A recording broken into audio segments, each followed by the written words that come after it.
우리 소리새로 활동하고 계시는 지난번 4월 11일 원흥주에 야외 무대에서 감상하셨죠? 그래서 오늘 특별히 모셨습니다. 오늘 재능 보여주셨어요. 우리 쌍둥이 홍성마을의 최정희 언니 박수로 환영 부탁드립니다.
지금까지 우리 짝꿍이 태평마을의 최정희 언니의 우리 언니 한번 더 하실게요. 한번 더 하실게요. 근데 참고할 선생님이요. 제가 잘 들려고 모르겠어요. 이 노래 네, 너무 예쁘거든요. 한번 더 하시고 싶으세요. 한 번은 대접 네. 못 찾게요.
해양 학자세요. 또 부경대학교에서 연구 교육을 하셨고요. 또 환경해양대학장, 한국해양협회장, 한국수로학회장을 역임하셨고 현재 호주에 사시거든요. 조금 과하게 말씀을 드리면 오늘 이 강의를 위해서 한국을 비행기 타고 날아오셨다고 할 수 있습니다. 엊그저께 도착하셨어요. 네, 그래서 아마 기억하실 거예요. 오래전이죠. 우리가 이 공간이 없던 저 초강만 있던 시절에도 선생님이 오셔서 여기 선생님 안에 계시는 분도 작가시거든요. 그래서 저희 북콘서트를 해주셨었습니다. 그때는 우리 해동검도 검은 선생님이 검도를 춤을 추셨는데 그리고 지금 호주에서 이제 지질 탐사도 하시고 저수련도 하시고요. 그래서 지금 과학동화 태평양 구석구석 해저탐험 그리고 박테리아 등을 다수 쓰셨습니다. 그래서 과학적인 내용을 어린이나 일반 등록에 맞춰서 이렇게 함께 해주시는데 우리가 독도에 대해서 독도는 우리 땅 대한민국 항상 이렇게 생각은 하고 있지만 실제 우리 눈높이에서 한번 이들과 함께 설명을 좀 듣고 싶었습니다. 독도의 다양한 생태 자원들과 함께 해서 어렵게 모셨습니다. 어디에 사신다고 해석해서요? 호주에 사시는데 그저께 들어오셨습니다. 또 이제 조금 머물다 또 나가셔요. 잠깐 들어오셨으니까 아주 귀한 분을 모셨고 또 귀한 시간이시니까 우리가 독도에 대해서 오늘 공부를 재밌게 하는 시간이 되었으면 좋겠습니다. 큰 박수 부탁드릴게요. 저희가 영상 자료 속에서 재밌게 공부를 했는데 안타깝게도 저희가 조명을 다 꺼도 조금 밝기가 아쉽습니다. 이런 문제들을 올해 안에 김재 씨가 해결해 주신다고 했는데 아직 해결이 안 된 상태라서 죄송합니다. 네. 안녕하세요.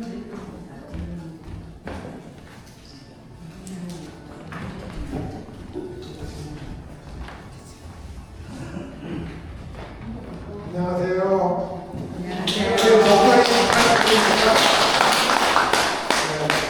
방금 소개받은 남자, 제가 철이 아주 많이 들었어요. 그래서 김대철입니다. 이 철이 많이 드는 남자가 오자 여러분들한테 이 지금 사실 정말 아마 지금 방금 말씀하셨지만 4년 전쯤 여기서 강연을 했었던 것 같아요.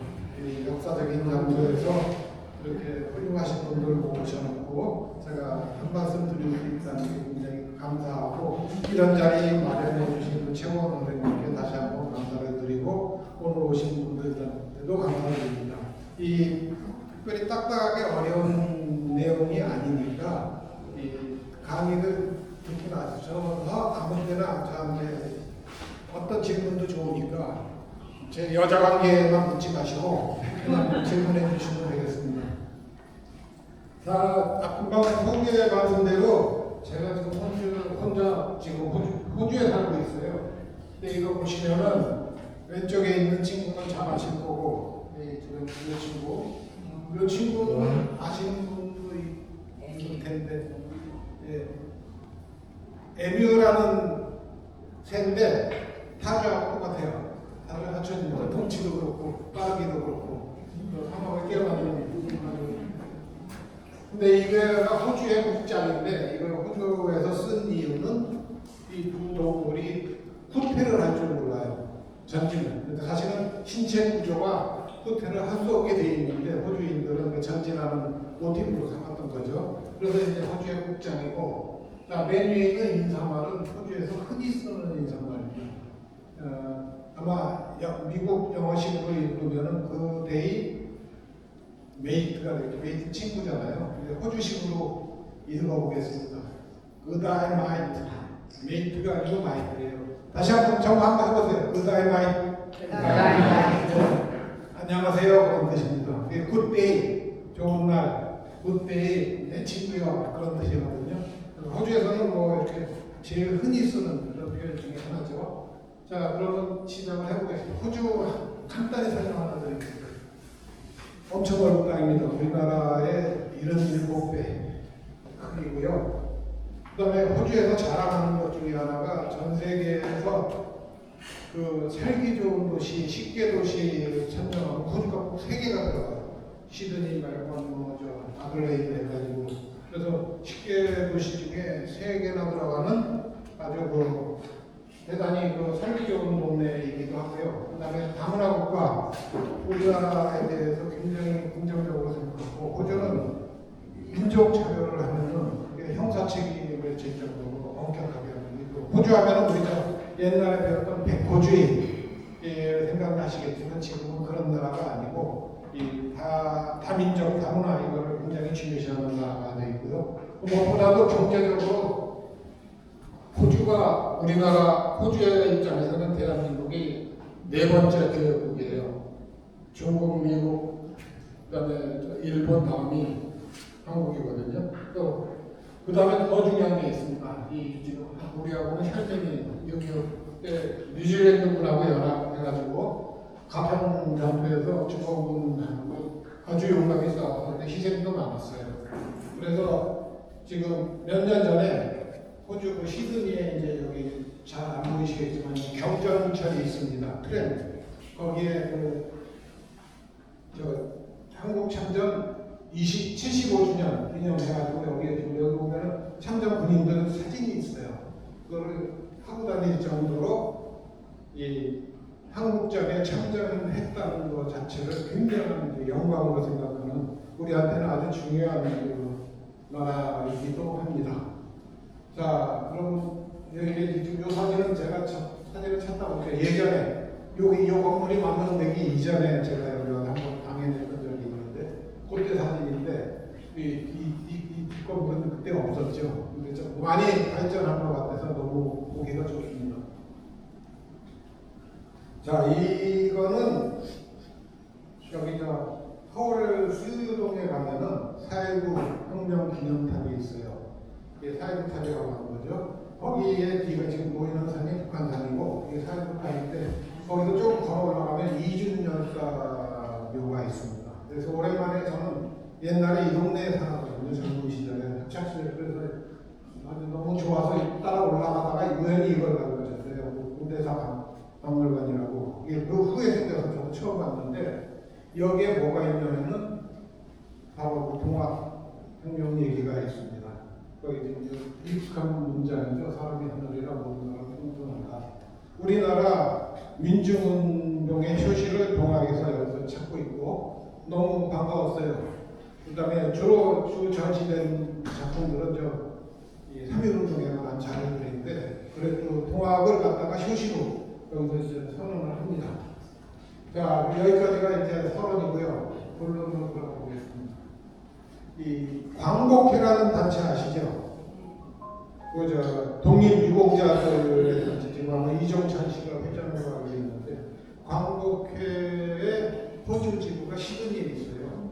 근데 이 광복회에서 뭐를 하냐면 호주 광복회에서 1년에 2박 3일을 그 교민들 한국 애들 한국어 제대로 하지도 못하는데 그 교민들 애들을 위해서 캠프를 해요.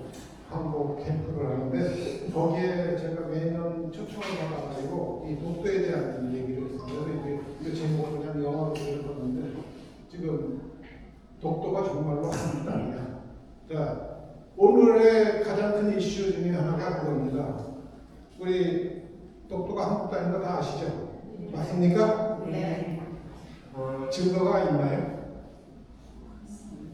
그것도 그렇고 그러면 일본은 독도가 지내한테라고 주장을 하는데 일본은 무슨 근거로 주장을 할까요? 오늘 강연을 들으시고 그거를 확실하게 좀 정리해 주셨으면 좋겠어요. 그러면은 아주 그 보람이 있을 것 같습니다.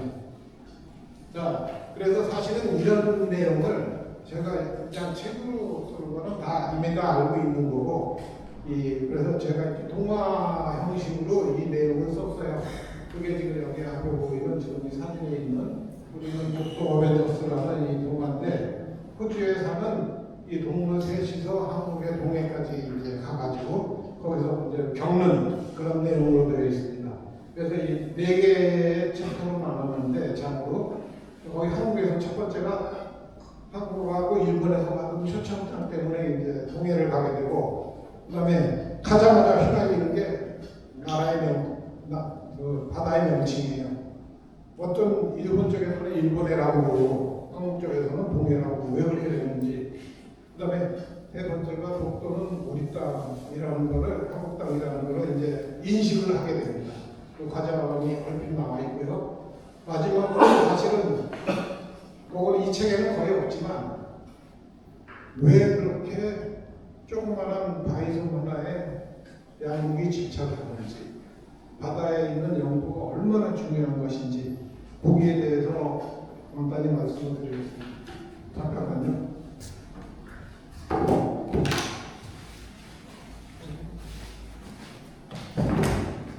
이 강연을 위해서 제가 특별히 티셔츠를 하나 주문해 딱 돌아보면은 강연 내용이 있습니다. 이 등이 독도를 공중에서 찍은 사진, 이 평면도고 이런 이제 측면이 되겠죠. 자, 시작하겠습니다.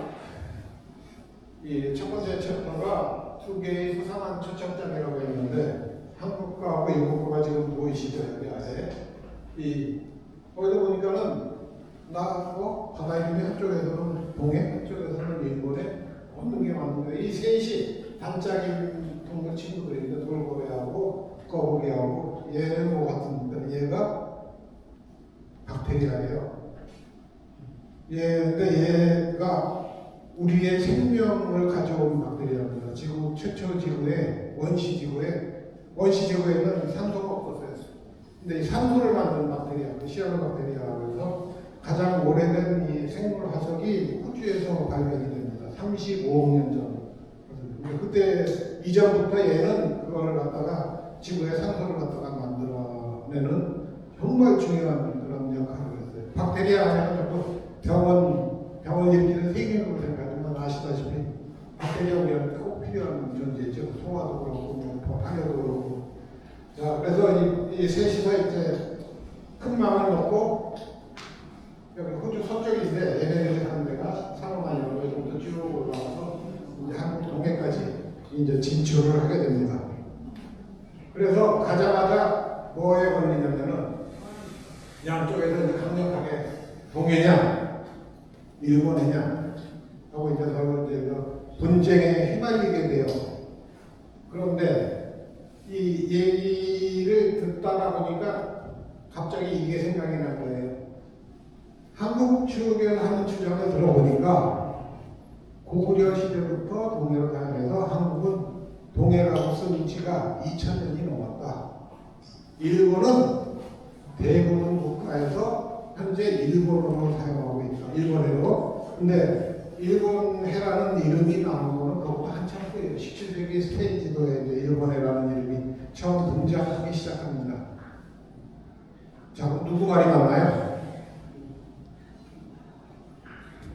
양쪽 말이 다 맞아요. 아쉽기는 하지만. 왜냐하면 아시다시피 지금 세계 지도로 보면은 동해보다는 일본해로 표시된 게 더 많거든요. 그래서 이제 두 개가 다 맞는데 이거 말고도 이 동해를 오리엔탈 시 오브 코리아, 그다음에 그때 이스트 시 오브 코리아에도 가봤고 조선도 이건 어디서 어느 나라 말인지 아시겠죠? 이건 북한이 쓰는 거입니다. 거기 조선동해라는 이제 표현을 쓰게 되죠. 자, 그러면 바다의 명칭을 우리가 마음대로 정확히 못하겠죠. 인정국가에서 우리 바다 이름을 갖다가 동해라고 정하고 마음대로 정하면은 반대쪽 인정국가에서는 아니다 할 거 아닙니까? 교통 정리를 해줄 국제기구가 필요하겠죠. 이 국제기구가 있어요. 뭐냐면 국제수로기구 International Hydrographic Organization 해가지고 IHO라고 하죠. 제가 아까 얼핏 최원님이 저 소개할 때 수로학회장을 했다고 하는데 이게 수로학이에요. 수로학이라는 거는 배 항로. 우리가 자동차 운전하면 내비를 해야죠. 배에도 내비가 있어요. 그 항로를 이제 하려면 제일 중요한 게 수심을 알고 그런 것들인데 그거를 관장하는 기구인데 하는데 본부는 저기 모나코에 있습니다. 근데 이제 매년 1년마다 정기 청년을 하는데 여기서 이제 문제가 생긴 거예요. 1929년에 이 IHO에서 뭐를 했냐면은 거대한 지구 전체의 지도책을 하나 만들어요. 거기에 해안과 바다의 경계라는 제목으로 전 세계 바다의 명칭이 다 들어가 있어요. 거기에 일본의 단독으로 봉해놨고 아마 이유는 금방 아실 겁니다. 왜 그런지. 그래서 그 후에 한국은 이 1980년대 이후부터 지속적으로 여기 참가를 해갖고 계속 주장을 했어요. 이거 원래 동해였다는 근거가 훨씬 더 많다 하고 이제 주장을 합니다. 그래서 골치가 아프니까 계속 싸우니까 이 지금 올해 새로 출판해요. S131이라는 신탄이 나오는데 거기에는 바다에 싸웠습니다. 그래갖고 이제 숫자로 디지털 넘버로만 이렇게 표시하게 되어 있어요. 자, 이게 동해군이 아니고 지금 한참 시끄러운 데가 호르무즈 해협이죠. 유조선 통로하게 하고 거기도 우리 다 페르시아만으로 대부분 알고 있죠. 근데 그게 또 인접과 이쪽 사우디 쪽에서는 아라비아만인데 왜 이렇게 주장하거든요. 전 세계에 이런 분쟁이 일어난 지역들이 여러 군데 있어서 그걸 이 IHO가 정리를 할 수가 없었어요. 그래서 이제 이렇게 절충안으로 나눈 거예요. 그리고 이 결과가 이제 나중에 나오는데, 자, 지금 이제 한국 쪽에 근거를 보겠습니다. 우리가 동해라 불렀던 근거. 제일 중요한 게 이 광개토대학교예요. 지금 원래 만주에 있던 광개토대학교인데 여기 중국 애들이 여기다가 이제 무과학을 보호하기 위해서 해놨어요. 이 이유는 고구려가 이뻐서가 아니고 동북공정이죠. 중국의 일부다. 고구려. 그러니까 지대 땅이라는 걸 주장하기 위해서 이제 고구려 이걸 갖다 보호를 한 거죠. 거기에 보면은 광개토대학교의 이거 지금 이게 414년에 그 아들 장수왕이 자기 아버지 업적을 하기 위해서 만든 비잖아요. 거기 분명히 뒤에 가면은 동해라는 표시가 있어요. 이 독립기념관에 가면은 이걸 그대로 복사해놓은 같은 사이즈의 비가 있습니다. 거기에 제가 그래서 일부러 저번에 갔다가 그 동해라는 이 글자를 적은 제 눈으로 확인을 했는데, 그래서 이미 지금 만든 게 414년이니까 1600년 전인데 그 전부터 고구려에서는 이 바다를 동해라고 부르고 있었다는 얘기죠. 자, 이것만 있느냐? 또 있어요.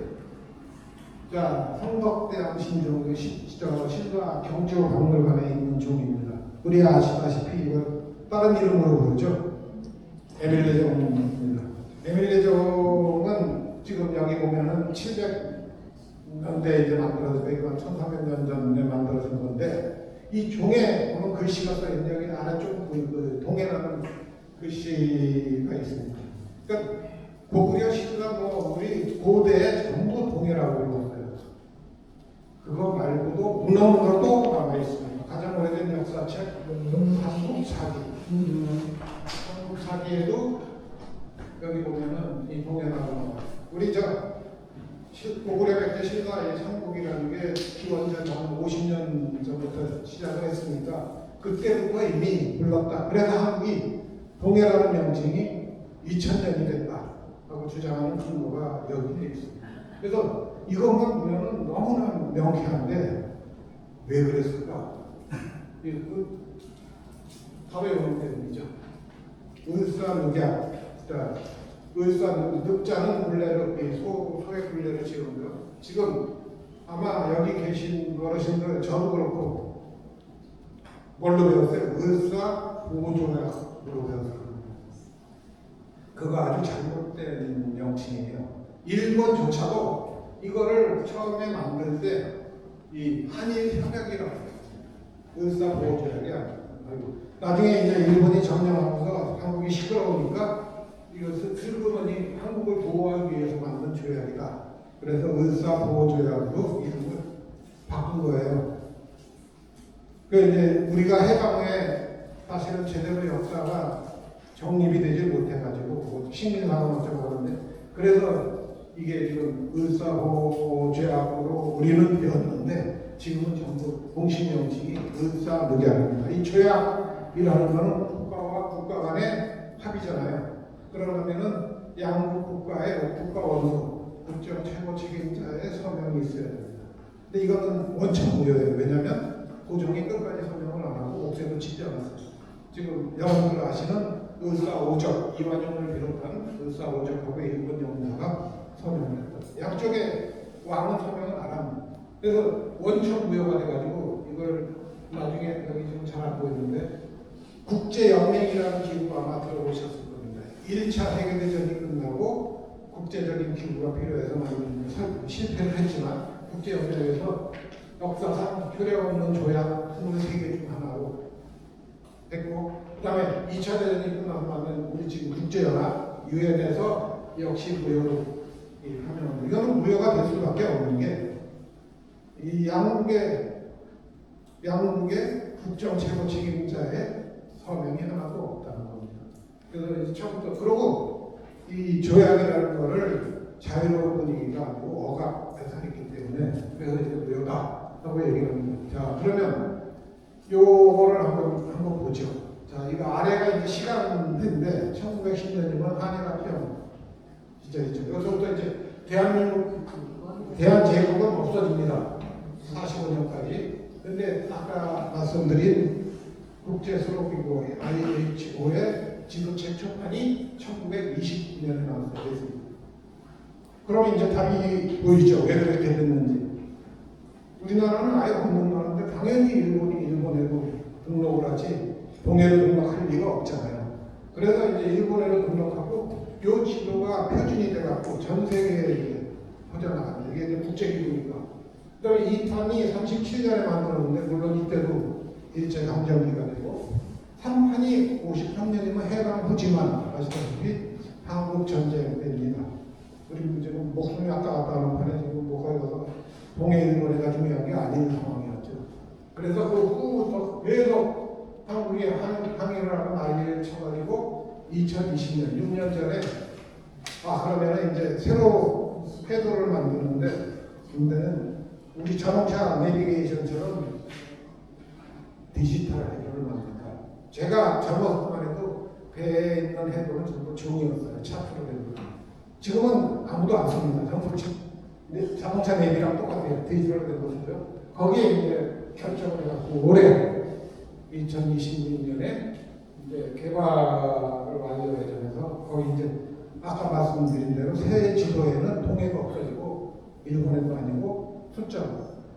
자, 전 세계의 모든 바다, 동해뿐이 아니고 바다를 숫자로 그냥 표현을 드렸어요. 자, 그래서 지금 여기 보면은 100년 만에 일본해가 이제 사라지게 된다. 그래서 이제 그 얘기를 했는데, 자, 이러면 한국하고 일본이 외교전을 엄청나게 했는데 어디가 승자 같아요? 동해도 아니고 일본에도 아닌데. 왜냐하면 지금 대부분 다 일본어로 하고 있고 예전에 구글맵도 그거지로도 일본의 쪽이었거든요. 근데 그게 없어졌으니까 사실은 한국 쪽이 승리한 셈이죠. 근데 한국은 끝까지 이거를 살리려고 이 동해 일본어를 같이 쓰자. 이제 일본에도 인정할 테니 동해도 서로 이렇게 스레시해가지고 같이 쓰자고 했는데도 불구하고 일본은 끝까지 거부를 했습니다. 이게 제가 아까 전공이 해양학인데 일본하고 한국하고 동해에 대해서 해양학자들이 공동 연구를 한 적이 있어요. 그러면은 공동 연구를 해서는 연구 잘 가지고 논문하고 뭐 보고서가 나와야 되겠죠. 근데 결국은 논문이 제대로 나오지 못했어요. 왜냐하면 바다이기 때문에.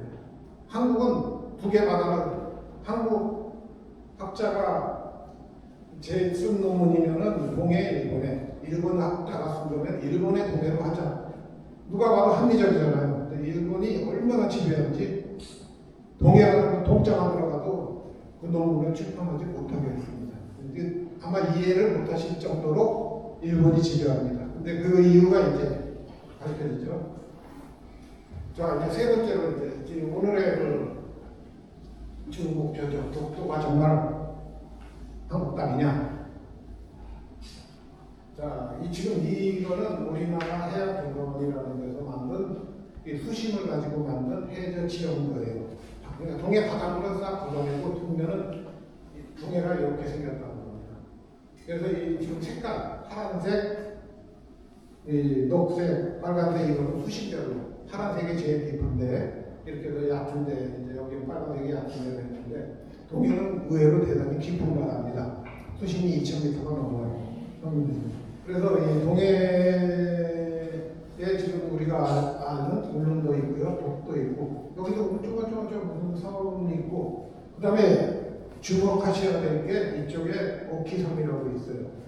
오키섬은 울릉도하고 거의 비슷한 그런 화산도인데 이 일본 땅이죠. 근데 오키섬을 포함한 땅 이름이 그거를 가진 지자체가 시마네, 일본 시마네 현임은 우리나라 군에 해당되죠. 시마네 현의 그 땅이 되죠. 그래서 지금 이렇게 쭈루루 이제 이게 제 전공인데 사실은 쩌르르 연결했는데 이게 같은 화산들이에요. 그냥 이제 보여드리겠습니다. 어떻게 이게 같은 건지. 자, 그래서 동해 이제 제목을 진화라고 얘기를 했는데 진화하면 우리가 생물만 생각하지만 지오로지 지질학하는 사람도 진화라는 표현을 하죠. 바뀌는 거. 이게 2천만 년 전 동해 지도예요. 2천만 년 전에는 동해라는 바다가 없었습니다. 아예 없던 바다예요. 거기에 지금 여기 보면 일본이 한국하고 붙어 있어요. 일본은 동해 바다라는 바다가 만들어지면서 한국에서 또 떨어져 나가가지고 만들어진 그런 섬입니다. 여기 보시면 그 다음에 점점 바다가 커지죠. 이렇게 커지고 더 커지고 이게 지금 현재 이 동해입니다. 이런 거를 갖다가 우리가 진화한다고 얘기를 해요. 그거를 갖다가 지금 이거 평면도인데 한번 단면도로 잘라서 보면은 이렇게 생겼어요. 자, 여기가 지금 현재 일본이고 일본이 이거 일본이면 여기 지금 이쪽에 이제 태평양 판이라는 판이 일본 밑으로 쭉 내려가고 이게 너무 무겁거든요. 일본보다 무게가 무거우니까 일본 밑으로 이렇게 내려가요. 그럼 내려가면서 여기에 있는 이게 매트 쪽으로 들어가니까 온도가 막 올라갑니다. 온도가 올라가면 내려가던 암석이 녹아요. 암석이 녹는 게 뭐예요? 마그마가 되는 거예요. 마그마가 돼가지고 이렇게 위로 올라와서 화산. 일본이 화산이 많은 게 바로 이 화산이에요. 근데 더 깊이 내려가면 이쪽에 보면 화산쇼가 이렇게 하나 있죠. 이 물 끓는 것처럼. 이것도 마그마가 올라온 거예요. 여기서 올라온 마그마가 만든 게 울릉도, 독도, 오키섬 이런 것들이라는 거죠. 그래서 이걸 보시면은 이거는 이제 지진이 일어난 지진대를 표시하면 되는데 이렇게 내려가니까는 여기 마찰이 막 생길 거 아니에요. 이 마찰에서 지진이 발생합니다. 그래서 일본은 여기 보면은 전부 다 있죠. 동그라미가 이쪽에 찍혔잖아요. 일본은 태생적으로 화산과 지진에 시달릴 수밖에 없는 문명이고 일본의 상당 부분은 사실은 화산덕을 봐서 이렇게 섬이 커진 겁니다. 떨어져 나가서 화산으로 만들어진 것들이 많이 있죠. 자, 여기는 이제까지는 그냥 상식으로만 아시고 그렇게 해서 만들어진 바다가 동해다. 자, 그럼 동해가 한국 땅이라는 증거를 이제 제시를 하겠습니다. 1500년 전 신라시대죠. 이상장군, 신라장군 이상구가 우상국이라는 조그마한 왕국을 정벌을 합니다. 우상국이 지금의 울릉도를 중심으로 하는 조그마한 왕국이에요. 그래서 그 당시 이 울릉도를 무릉이라고 불렀고 독도를 우산이라고 불렀다는 거죠. 독도의 원래 옛날 이름은 우산. 그러니까 이 우산국의 부속 도서로서 있었던 게 독도라는 거예요. 그래서 그러면 신라는 결국 우리나라의 과거 나라니까 무려 1500년 전부터 독도는 대한민국의 영토입니다. 누가 봐도 이건 확실합니다. 그래서 이상호 장군이 신라 영토로 했고 그 다음에 또 하나 중요한 게 1900년 이 시조선이 대한제국으로 바꾸죠. 고종이 고종 황제가 되잖아요. 나라가 새로 바뀌면서 영토를 갖다가 확실하게 할 필요가 있었어요. 그래서 이 거기에 대한민국에서 칙령을 내리는데 거기에 명확하게 독도 얘기가 나옵니다. 울릉도의 고속도로가 하고 재확인을 한 겁니다. 황제가 고종이. 그런데 그러면은 누가 봐도 일본이 시비 걸 일이 없을 것 같은데 일본 측 주장을 한번 들어볼까요? 1905년 2월 22일 아까 시마네현이라고 하던데 옥기섬을 한다는 시마네현에 그 지금 이 강치가 뭐냐면 아마 아실 텐데 물개 비슷하게 생긴 게 바다 사자입니다. 강치하고 물개하고 차이점은 귀가 있고 거의 비슷해요. 이게 이제 독도에 바글바글 많았었는데 여기서 이제 일본이라고 강치잡이 어부가 이 시마네현에다가 청원을 해요. 내가 동해 이 바다에서 무인도 돌섬을 발견했다. 이 강치잡이 하다가 그래갖고 시마네현에다가 신고를 하고 거기다 등록을 합니다. 시마네현에 관보에 조그맣게 하나 별로 관심도 없는데 근데 시마네현이 그거를 받아주면 안 되는 거였어요. 왜냐면 일본 중앙정부는 독도가 한국 땅이 되는 거 이미 알고 있었기 때문에 그걸 하지 말라는 안영곡에 갔을 때도 그런 얘기했고 그런 과거 기록들이 많이 있습니다. 하지만 이게 일본 측에서는 굉장히 중요한 근거로 작용합니다. 무인도 우리가 발견해서 우리 땅으로 등록을 했다. 등기를 했다. 그렇죠. 한국은 알지도 못하는데 지네가 와서 마음대로 등기한 거예요. 근데 이거를 이제 일본은 제일 큰 근거로 삼고 있습니다. 그럼 이것만 있느냐? 자, 해방 후에 1년 후에 46년 그 연합군의 최고사령부에서 일본 행정관할권에서 제외되는 들, 그러니까 일본 땅이 아닌 거, 거기에 울릉도, 리앙크루라, 제주도, 아마 이 리앙크루라는 말 혹시 들어보신 분 계실 텐데. 리앙크루를 이 독도를 리앙크루라고 부르기도 해요. 그게 뭐냐면은 리앙크루는 프랑스 호경선 이름인데 거기 그 당시 해도에 없었던 섬을 유엔이 발견을 했다고 해갖고 자기 이름을 붙인 거예요. 근데 아일랜드 섬이 아니고 럭을 합니다. 그러니까 그 정도 조그만한 그런 바위 섬은 섬이 아니다. 이게 지금 해양법적으로도 사실은 어디까지가 섬인가 하는 거는 사실은 논쟁이 되고 있기는 합니다만 어쨌든 46년에 우리가 그러기 독도니까 이거는 지도에도 있는 거거든요. 의론이 어디고 재론의 여지가 없다. 근데 또 하나 문제가 생깁니다.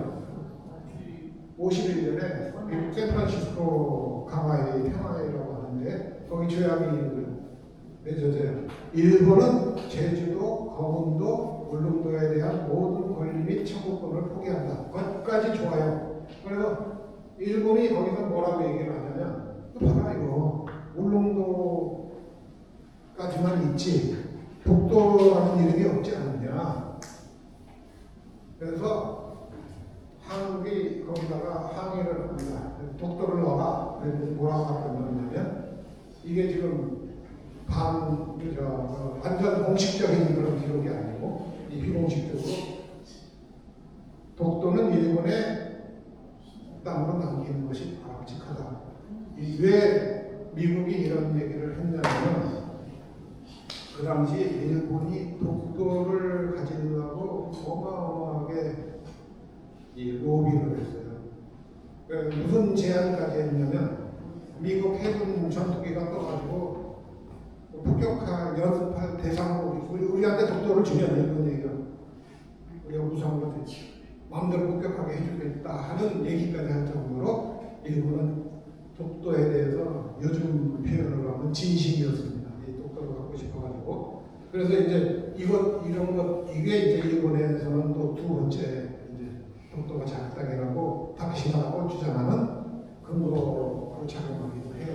근데 아무리 봐도 더 많은 자료, 옛날 고지도, 특히 일본 지리학자가 만든 고지도에도 사실은 독도가 한국 땅으로 분류가 되어 있습니다. 근데 그런 것들은 다 무시하는 거죠. 목표를 위해서. 자, 그래서 정말 그럼 제일 중요한 게 뭐냐? 여기 보면 이제 이 내용은 제가 아까 호주에서 젊은 애들한테 강의할 때는 영어였고 아래를 번역하면은 이펙티브 컨트롤하는 시효지배라는 겁니다. 독도에 지금 누가 있습니까? 한국의 해경이 군인이 아닙니다. 해군이 아니고 해경이 지키고 있어요. 해군이 지키면 좋겠지만 해경이 지키는 이유가 있습니다. 왜 그러냐면은 이거를 잘못하면 군대가 지키면 분쟁 지역으로 될 수가 있어요. 일본의 목표는 분쟁 지역이에요. 이 디스피티드 테리토리 해가지고 국제사법재판 일본에는 한국은 끈질기게 야 이거 우리 분쟁 지역이니까 누구 말이 옳은지 국제사법재판소에다가 제소를 합니다. 그러니까 못 먹는 감 찔러보는 거하고 똑같습니다. 근데 한국은 뭐 우리 땅인데 말도 안 되는 얘기잖아요. 그래서 이 독도권에 대해서는 정말 우리가 이 내용을 알면서 의연하게 배치를 해야 된다는 거죠. 그래서 이 시효지배라는 표현 이게 아주 중요합니다. 누가 실제로 거기를 땅을 컨트롤하고 있느냐 이게 시효지배입니다. 그러니까 일본은 그로부터 독도를 지네가 가져본 적이 없어요. 그래도 거기서 광고에다 조금 시키만 했지. 근데 한국 물론 한일합병으로 한국 자체가 넘어갔으니까 그때는 넘어갔지만 아마 제 기억에 노무현 대통령이 그거를 한반도에서 가장 아픈 첫 번째 손가락 얘기한 게 독도가 그 얘기입니다. 그러니까 한일 합병이 되기 전에 이미 일본은 이제 친일 거라고 생각을 한 거예요. 자, 그러면 여기에 지금 이게 독도의 평년도입니다. 독도의 평년도 하루 에서 보고 그다음에 이거를 단면으로 자르고 단면 물속에 들어가고 울릉도 그다음에 안행복 해상이라는 게 있고 그다음에 독도가 이렇게 있고 아마 이거 처음 보신 분들은 정말 놀랄 겁니다. 독도가 조금만 더 있는데 이거 보면은 그 밑에 어마어마한 화산암체가 들어가 있어요. 왜냐하면 이게 수심이 2,000m나 되기 때문에 2,000m를 마그마를 품어올리려면 에너지가 엄청나요. 그래서 이게 지금 요렇게 생긴 것들이죠. 근데 이거 보면 어떤 놈은 뾰족하고 어떤 놈은 평탄합니다. 이 뾰족한 거를 우리가 세방 해상이라고 하고, 그러니까 마그마가 올라와서 물 밖으로 올라와서 섬이 되면은 화산고 올라오다가 힘이 모자라가지고 섬이 못 되면 해상 세방이라고 하고, 그다음에 얘 지금 이건 해산이라고 해 사실은 잘못된 표현이에요. 해산이 아니고 기호라는 표현이에요. 기호는 옛날에 올라왔는데 이게 침략을 하면서 물속으로 들어갔어요. 올라와서 침략하는 그 사이에 해수면역에서 왔다 갔다 하니까 평탄하게 침식이 돼서 깎인 겁니다. 이건 독도도 이렇게 자세히 들여다보면은 이렇게 평탄하잖아요.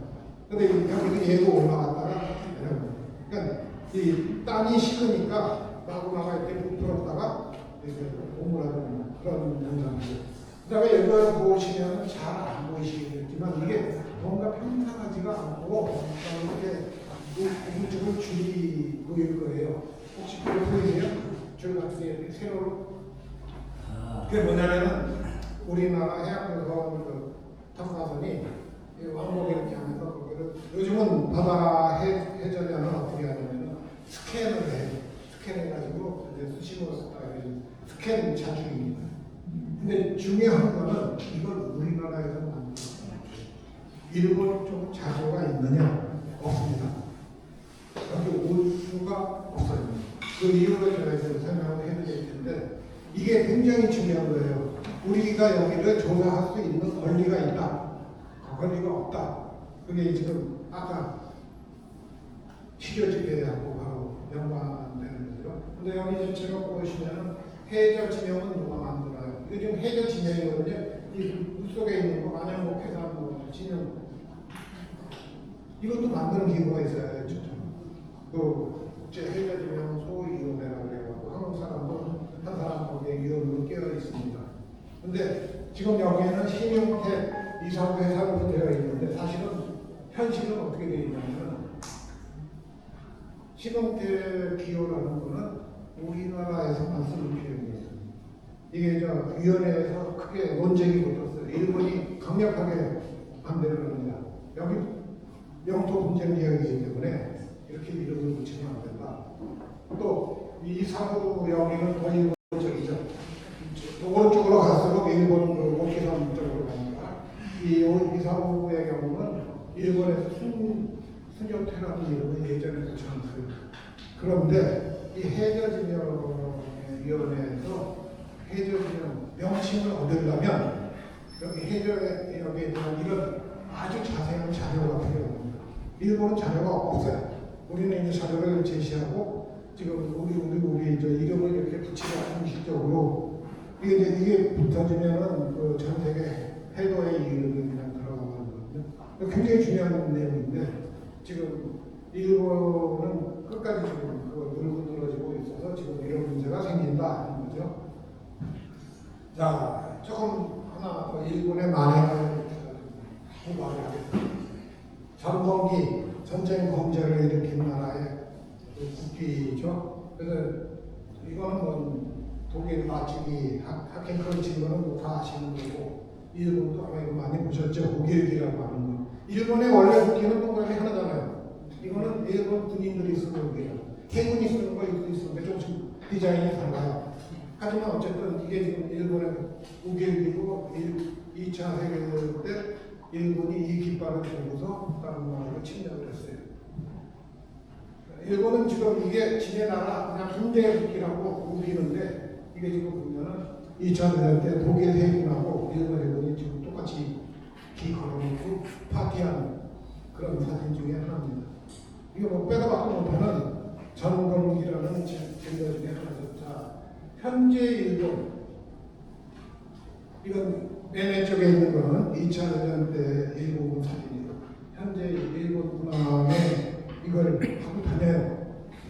군함 관함식이라고 그래가지고 인접국가 간에 같이 공동으로 뭐 해군을 작업하고 할 때 제 기억에는 그게 아마 문 대통령 때였던 것 같은데 일본 해군이 부산항에 이 깃발을 들고 인평학과를 했는데 정말 돌아가게 됐어요. 그래서 결국 일본 해군이 극불당하니까 참가를 안 했습니다.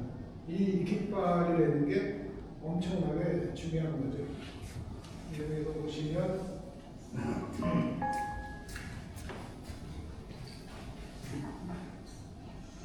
독일을 한번 보세요. 폭파해서 거기에 그 나치 깃발을 날리고 아시다시피 독일에서는 이 나치 깃발 들고 뭐 나갔다 하면은 이거는 형사입니다. 절대 안 되는 행위. 근데 일본은 지금 배에다 진액감에다 달고 다니니까 사실은 좀 많이 기분이 안 좋죠. 그래서 전 독일하고 일본이 이런 정처리에 대해서 차이가 많이 있다. 자, 이제 마지막으로 왜 그게 이렇게 중요하고 이렇게 중요한지 설명을 해드리겠습니다. 해양 영토하고 이제 자원 문제인데, 자, 영토 하면은 우리가 제일 두 가지 지금 용어가 나와요. 영해, 우리가 테리토리얼 워터라고 해가지고 영해라는 건 우리나라 땅이랑 똑같아요. 바다로 덮여 있지만 우리나라 땅입니다. 그거는 해안선에서 이 바닷물이 들어오면 우리 간조 중에서 최저선에서 우리나라에서는 12해리, 바다에서는 해리라는 단위를 쓰죠. 1852m가 1해리입니다. 그래서 12해리까지는 유엔 해양법 얘기예요. 거기서 그러니까 키로로 하면은 22km까지는 땅이에요. 우리나라 지금 삼면이 바다잖아요. 그래서 22km 쭉 나가고 섬이 있고 섬에서도 22km. 그래서 섬이 중요한 겁니다. 자, 이것만 있느냐? 이것보다 더 중요한 개념이 있어요. 배 타격 경제협이라고 아마 들어보셨는지 모르겠는데 이거는 커요. 200km입니다. 370. 그래서 이 배 타격 우리만의 독점한다. 그런 뜻이죠. 그러니까 이거 뭐냐면 모든 자원에 대한 독점적인 권리. 그럼 해양 자원이라면 뭐예요? 제일 적게 생각하실 수 있는 게 수산 자원이고 물고기 자원. 그다음 바닷속에서 해저 유전, 뭐 요즘 광물 모든 게 다 이 자원이고 그걸 떠나서 아까 독도 부근에서 아까 해양 조사를 했다고 했잖아요. 일본이 못한다? 또는 남이 나라 가서 영해가 아니지만 배타적 경제 수역에서 경제 활동도 못하고 그런 해양 탐사 활동을 못하겠어요. 그 나라에서 허락하기 전에는 한국에서 허락할 리가 없죠. 일본에 가서 조사하는 거. 그래서 이 배타적 경제 수역이라는 개념은 엄청나게 중요한데 그 이유가 이게 어마어마하게 넓기 때문에. 자, 그래서 이런 것들의 배타적 권리를 가진다 하는 게 이제 배타적 경제 수역 얘기고요. 자, 그래서 우리나라의 배타적 경제 수역을 노란색으로 한번 볼까요? 노란색이 우리나라 쪽에서 보는 거지만 이거 보시면은 이 서해 쪽에 가운데를 이렇게 쭉 따라서 보고 여기 남쪽에 이어도가 있죠. 제주도 쪽에 그래서 쭉 이 대마도 옆으로 걸어 올라와서 독도가 우리 땅이니까 독도하고 이 오키섬은 일본 땅이고 그 사이로 걸어갖고 이렇게 그런 게 대한민국이 주장하는 선언한 배타적 경제수역 경계선입니다. 일본 오랜 얘기입니다. 일본은 독도를 지네 땅이라고 주장하니까 이렇게 을운도하고 독도 사이로 그어놨어요. 약간 이제 저쪽 그 차이가 나고요. 남쪽 그 차이가 나고요. 근데 사실은 이거는 애교고 더 골치 아픈 게 중국 쪽이에요. 이 서해는 좁기 때문에 양쪽에서 370km면은 740km, 그 서해는 300km 넘는 듯한데 안 되잖아요. 그럼 상식적으로 이게 국제법 상식으로는 배타적 경제수역이 서로 이렇게 겹치면 중간선을 너무나 당연한 얘기 아닙니까? 중간선을. 근데 중국에서 그러는 걸 보면은 한쪽으로 들어와 있어요. 지금 이제 이 빨간색 중국 쪽에 그거는 배타적 경제수역을 이렇게 보면 이어도 지네가 가져가는 중국적 논리는 딱 두 가지예요. 우리가 땅덩어리가 크다. 너네가 똑같은 면적을 갖는 거는 말이 안 된다. 또 하나는 이거는 이제 해양학적인 얘기예요. 황해에 있는 이런 퇴적물들이 이게 쌓인 우리 포알로 이런 것들이 거의 대부분 중국 쪽 강에서 났다. 동호가 양자가. 그러니까 우리가 여기다가 소수 제공을 했으니까 우리가 분리가 더 많다. 이거가 제가 맨날 이제 주장하는 게 그래서 우리나라에 정말 법을 아는 사람이 해양법학 정말 유능한 학자들이 나와야 된다고 맨날 주장하는 우리나라 별로 없습니다. 정말 해양법학자들 돈이 안 되니까. 하지만 이렇게 중요한 거예요. 자, 그러면 진짜 이거는 우리나라 얘기고요.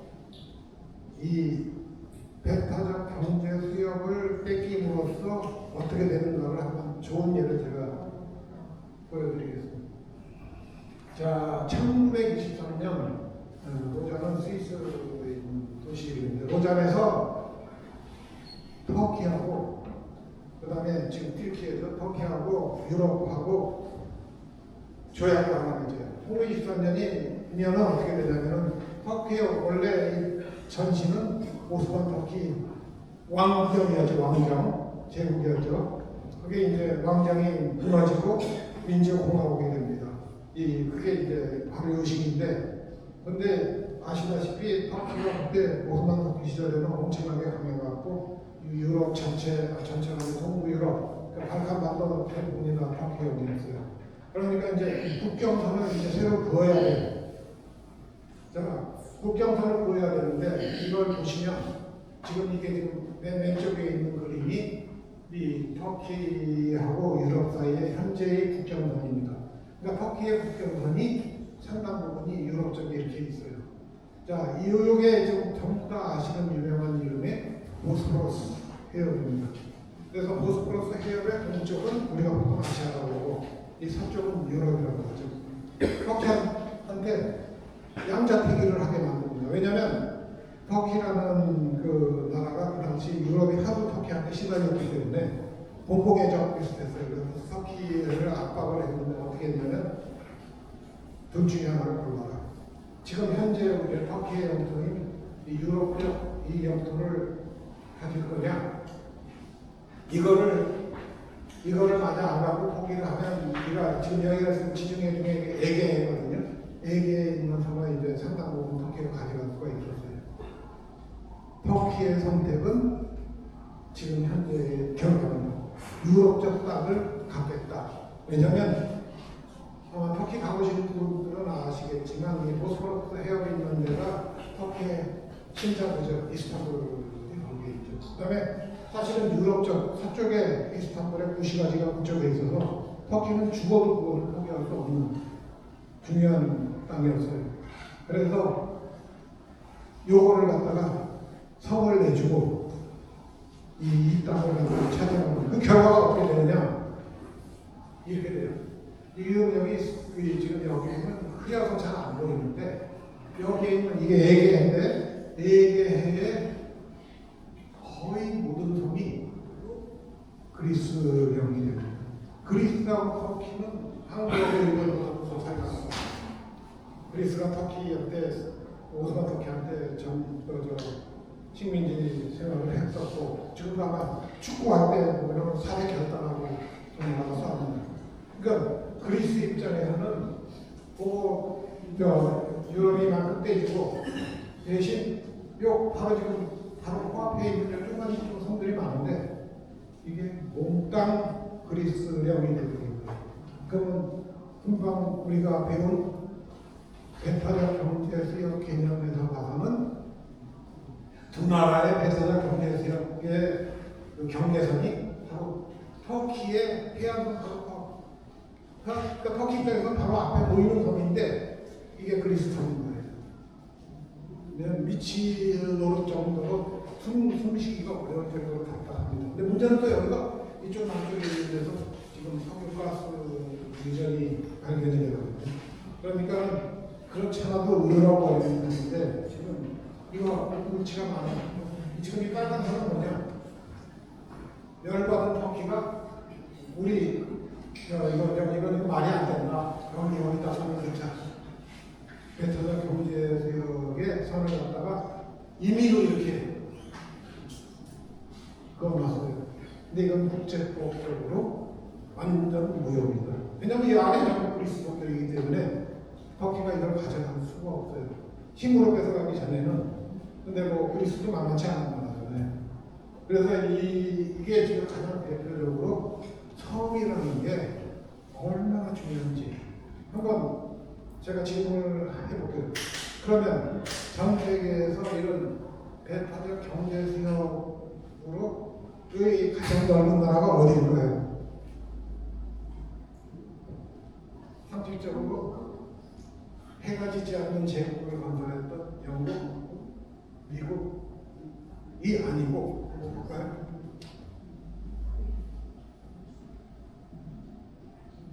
자, 이게 지금 세계에서 배타적 경제수역이 파란색으로 표시한 게 제일 많은 나라입니다. 그 동료는 바로 여기 왼쪽에 유럽에 있어요. 어디죠? 프랑스. 너무 의외인데 프랑스가 지의 해외 섬 식민지들을 포기를 안 한 게 많아요. 영국은 많이 넘겨졌는데 거기서부터 370km의 반경이니까 740km의 원을 그리면 이렇게 됩니다. 그래서 배타적 경제수역이 가장 넓은 나라는 영국도 아니고 미국도 아니고 프랑스인데 호주는 또 다른 얘기를 합니다. 한번 볼까요? 이거 호주 얘기예요. 호주가 자기가 제일 넓다고 주장합니다. 그 이유는 여기 남극이죠.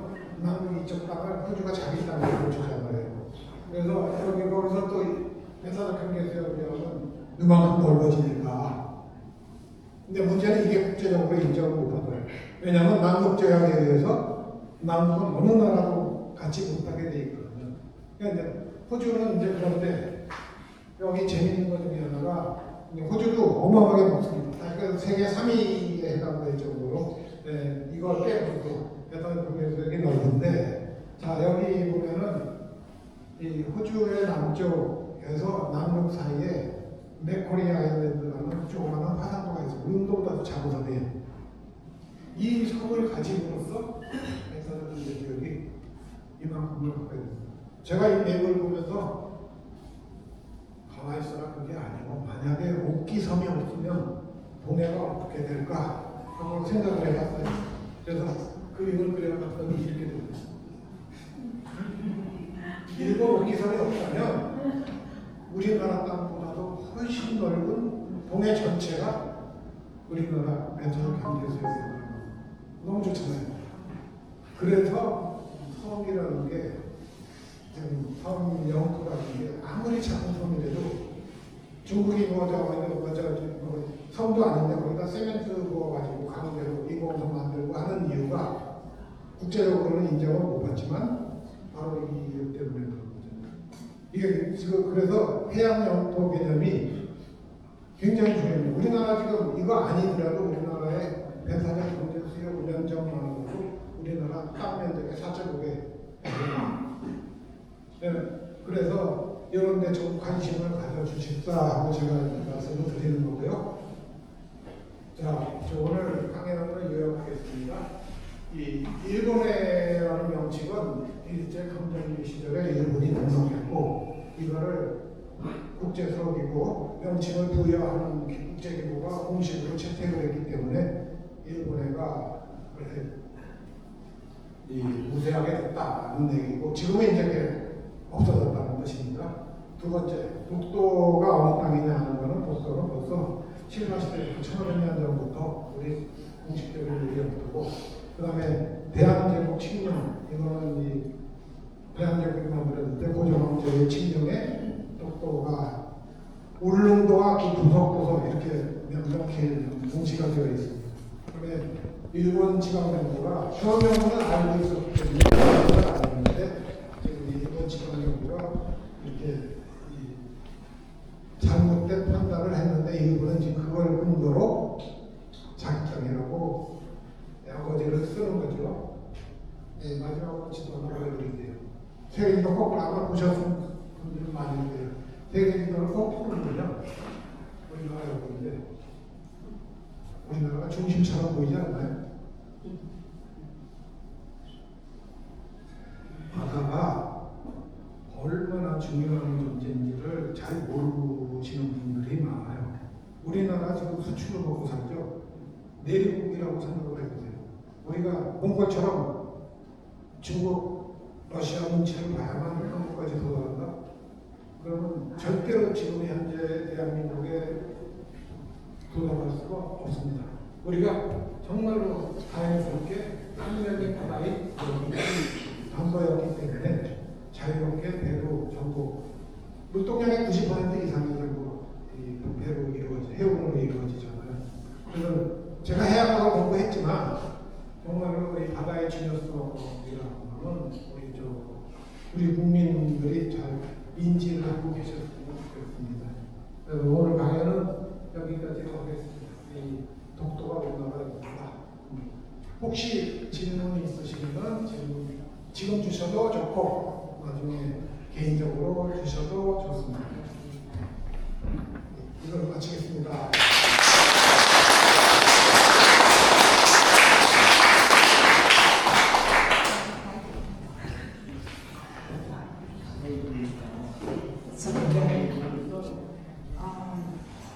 선생님께서 지난번 10년 전에 방문하셨을 때는 강의 중에 비가 내렸잖아요. 그래서 마당에서 인문학 강의하다가 비가 와서 막 대청마루를 보여드리고 그랬거든요. 그랬던 시절들이 있었습니다. 그래서 이런 작은 공간이 이 먼 땅에서 인문학을 이어간다는 건 굉장히 어렵지만 그 후로도 계속 저는 이어왔어요. 네, 그래서 호주에서 멀리 이렇게 한국 찾아오셔서 직강수에서 좋은 말씀, 또 독도에 대해서 특별히 의미 있는 수업을 주셔서 너무 감사드립니다. 감사합니다. 저희가 그때로 너무 보기가 좋아요. 오늘 관찰을 하니까 우리 저 최고위원회 이웃들. 여기 오신 분들이 좀 합심을 하셔서 우리 이제 식사를 할 겁니다. 5분 안에 다 차려지는 거 아시죠? 한 분도 빠지시지 마시고 오늘 나물이 굉장히 좋습니다. 네, 그래서 꼭 드시고 가셨으면 좋겠습니다. 잠깐 기다리시죠. 선생님 다시 한번